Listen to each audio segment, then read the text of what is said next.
ভুটকির হাটের একটি ওষুধের দোকান থেকে উদ্ধার হলো বিপুল পরিমাণ নিষিদ্ধ কাপ সিরাপ। মঙ্গলবার ধূপগুড়ি থানা ও রাজগঞ্জ থানার যৌথ উদ্যোগে অভিযান চালিয়ে মাঝিয়ালি গ্রাম পঞ্চায়েতের ভুটকির হাটের একটি ওষুধের দোকান থেকে বিপুল পরিমাণে নিষিদ্ধ কাপ সিরাপ উদ্ধার করে পুলিশ। পুলিশ সূত্রে জানা গিয়েছে, কয়েকদিন আগে গোপন সূত্রে খবর পেয়ে অভিযান চালিয়ে ধূপগুড়ি বাস টার্মিনাসের সামনে একটি ছোট মালবাহী গাড়িতে তল্লাশি চালাতেই উদ্ধার হয় 20 বাক্স অবৈধ কাপ সিরাপ। এই ঘটনায় গাড়ি চালককে গ্রেপ্তার করা হয়। ধৃতকে জিজ্ঞাসাবাদ করার পরই ঘটনার তদন্তে নেমে ভুটকিরহাটের একটি ওষুধের দোকান থেকে বিপুল পরিমাণে অবৈধ কাপ সিরাপ উদ্ধার করে পুলিশ। এই বিষয়ে বাড়ির মালিক জানান, গত 1.5 বছর আগে এই দোকানটি ভাড়া দেওয়া হয়। শিলিগুড়ি ও ময়নাগুড়ি দুজন মিলে ওষুধের পাইকারি দোকান হিসেবে ভাড়া নেন। পুলিশ আসার পর বিষয়টি জানতে পারি। গোটা ঘটনার তদন্তে নেমেছে পুলিশ। কখন কি মাল আসতো সেটা তো আমরা দেখতে আসতাম না। আর এরকমভাবে যদি এরকম কফ সিরাপও রাখা থাকতো তো এরকম নাম দেখেও আমরা চিনতে পারতাম না বা বুঝতে পারতাম না। তো এখন আমরা তো ওরকমভাবে ভাড়া দিছি মেডিসিনের দোকান বলেই। মেডিসিন যেগুলো দেখা যায়, যেগুলো চিনি, যেগুলো জানি ওগুলোই দেখি। এবার ওরকমভাবে আইসে ভিতরে ঢুকে দেখা হয় না।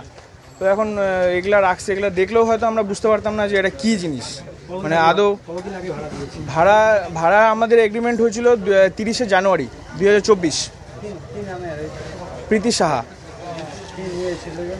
প্রীতি সাহা আর সঞ্জীব সাহা মিলে দুজনে আসছিল। ওরা দুজনে মিলে ভাড়াটা নিয়েছিল আর কি।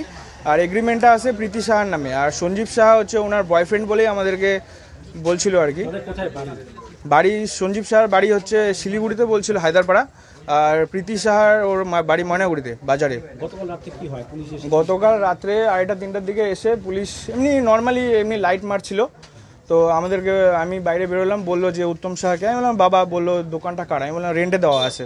তো বললো নিচে আসুন। নিচে এসে বললো যে এরকম ব্যাপার, এটা খুলে চেক করবে। তো আমরা বললাম আমাদের কাছে তো চাবি নেই। তো তারপর ওরা তালা ভাঙলো। তালা ভেঙে দেখলো যে এরকম সিরাপ টিরাপ 84 কার্টুন আছে আর কি। তো এগুলো কফ সিরাপ বললো, তো ব্যান্ডেড।